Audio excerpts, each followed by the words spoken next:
So one thing I've noticed that's lacking in the webcam space is how to optimize your webcam to its maximum capacity.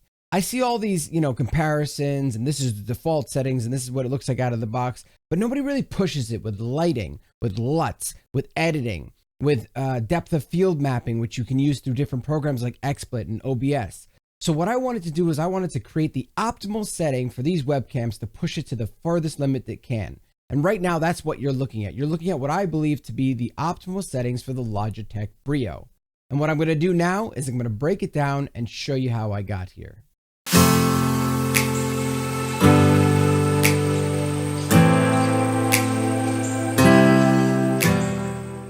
You're going to need a couple of programs.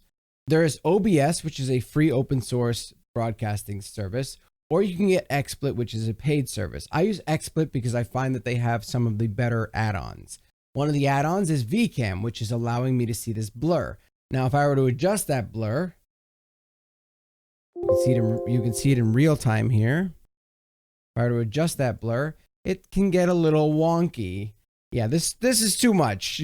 You don't want this. I have it set to a very minimal 8%, which I find to be the most natural and realistic looking of the bunch. You're not getting that DSLR blur, but you're getting enough where it at least makes this messy background a little bit more dealable. So it's not as simple as it seems, because the Logitech Brio comes with a newer software that actually has less features than, say, the C920 did, that had more features for adjusting brightness and contrast and all that stuff. So let me show you what that looks like. Go on to your Webcam over here. This is the old way of setting things up.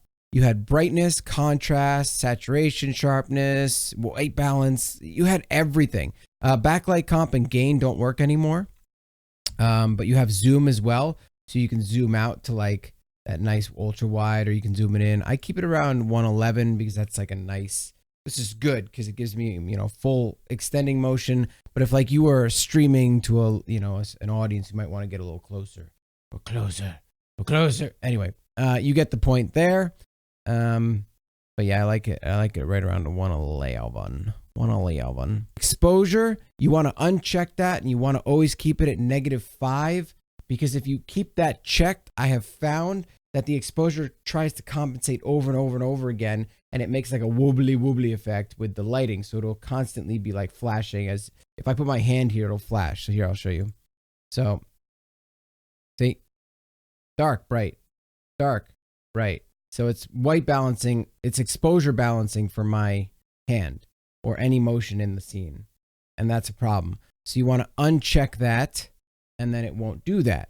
So between Webcam, the old Logitech settings, which I'm going to put a description in the link below so that you can get those, and XSplit, you get this really nice professional look that kind of mimics that of a DSLR without needing the expensive, hefty DSLR, a cam link, and all sorts of connections that go into your computer, which I think is really important, because sometimes you want a webcam to just, throw it up on your computer or buy your computer, throw up some lighting, and just broadcast to your audience. You want to go live, you want to just have a nice chat with them. You don't want to worry about setting up all these things and buying expensive equipment. You just want something that works, and you want it to look really good. And I find that this is the absolute best way to do that. I've tried the C920, the C922, and I find that the Brio is definitely the best option. I have also found that 1080p on the Brio is the best happy medium. 4K is doable. It just seems to wash things out a little bit and is not as crystal clear. The 1080p at 60 frames per second allows for less motion blur between your hands and when you shake or move. And it also just allows you to have a crisper picture overall. Plus, it's smaller file sizes, and majority of people can't really view 4K these days anyway. So you have this really beautiful 1080, 60 frames per second that you can use live streaming. You can use for videos like this where you're talking to a YouTube audience, or you can just use it in creative ways right at your disposal and have some fun with it. So like promised, here's what it looks like default out of the box. And this is kind of what you can expect. A very oversaturated look. This is the ultra wide, and you can zoom in. See how it's got a lot of detail for a webcam. But yeah, this is the overly saturated. So you definitely want to go into those properties and adjust, you know, your saturation to be down a bit. You're definitely going to want to go and change your white balance to what fits your lighting. And then you're also going to want to change that exposure down to -5. Brightness up a bit. And then, you know, you can even boost the contrast. You can have a pretty good looking image right off the bat here. Obviously, I would still push in a bit. So, like to there. And, you know, you might even want to throw in a little more saturation if you don't want to do anything in post. And, you know, maybe a little bit more brightness or a little bit less. A little bit more contrast. And even add a little sharpening.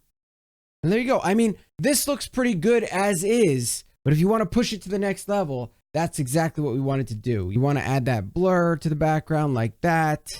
You know, you can add a lot more, or you can add just a little bit. I don't want it to cut off the glasses, you know. Now, if you don't have glasses, you can push that blur pretty far. So that's about 10. But, you know, it starts to go over my head a little bit, but it definitely blurs out the background a little bit more. Either way, you have options, which is what I really like about this camera. My C920, it was very limited in what it could do. I could get a very nice result out of it with the right lighting, but this just pushed it to the next level. I think that the Brio is a fantastic webcam. It is absolutely a step up from my C920. Now, is the Logitech Brio going to replace your DSLR if you are using that for your video recordings? No. Is it a very easy to set up, simple, inexpensive alternative to that? Yes, absolutely.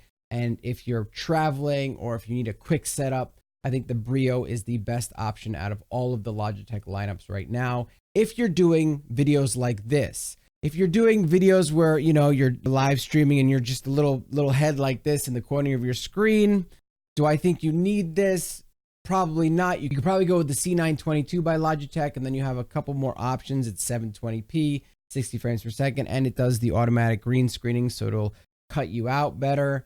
But if you want the best image quality with, you know, your current lighting setup and, you know, the ability to go into Premiere and add LUTs and effects to it, I believe that this gives you the most dynamic range out of all of the Logitech series.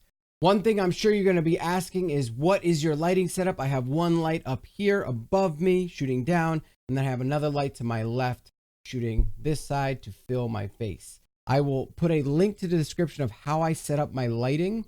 I have a very affordable setup that is really good for live streaming, YouTube head talking like this, and other situations that you might need some quick light setups and you don't want to spend $1 million on it. But you want to have it there, you know, with a remote control, and you can just set things up. So if you're interested in that lighting setup, the link will be in the description below. So I would highly recommend it. So hopefully this video is helpful to you. If you enjoyed it, feel free to hit the like button. If not, then the dislike button. As always, remember to subscribe and hit the little bell icon for notifications. And as always, I will see you in the next video.